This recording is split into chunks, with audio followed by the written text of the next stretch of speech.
Hey folks, it's Marvin Cash, the host of the Articulate Fly, and we're back with another Western North Carolina fishing report with Dale Collins of Tuckaseegee Fly Shop. How you doing, Dale?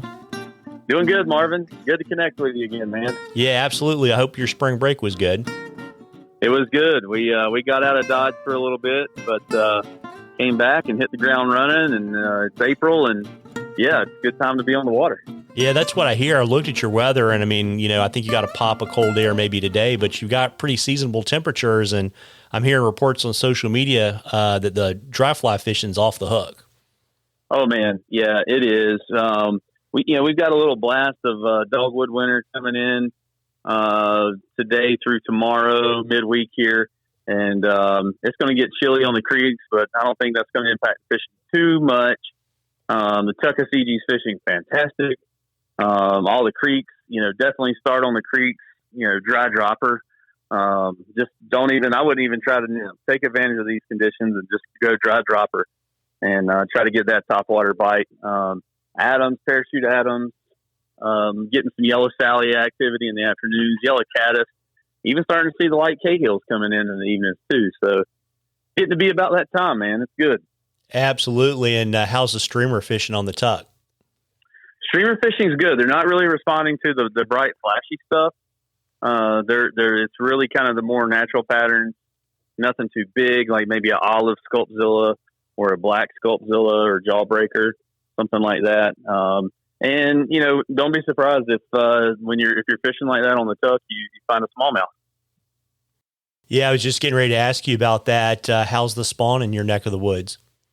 I think it's happening. We found some, munching pretty heavy here a few weeks back, and that water temp is right there where they like to be. So I think that's happening now.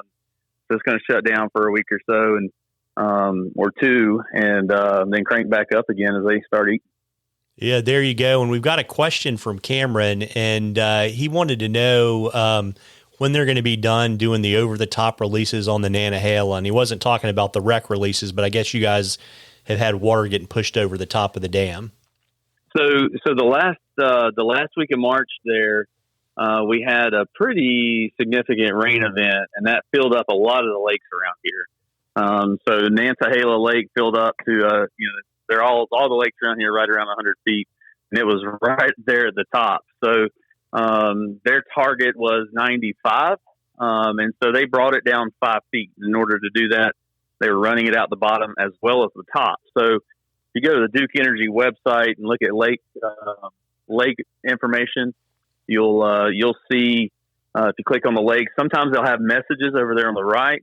So for example, this coming weekend, I'm not even sure the date of this weekend, but they're going to have a recreational release actually. So and you might not know that unless you looked at that message alert there on the Duke Energy website. So they're done spilling over for right now. Like we've had about a week break on that.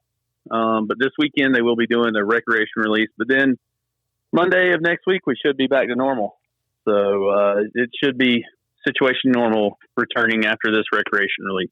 Well, there you go. And, folks, we love questions on the Articulate Fly. You can email them to us or you can send them to us on our Facebook, our Instagram page.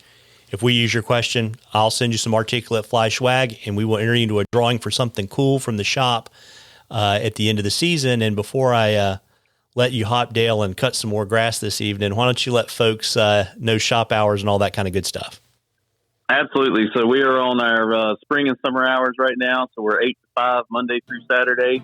Closed on Sunday, 3 Depot Street, as well as 530 West Main Street in Silva, 3 Depot down in Bryson City, right across from the Great Smoky Mountain Railroad.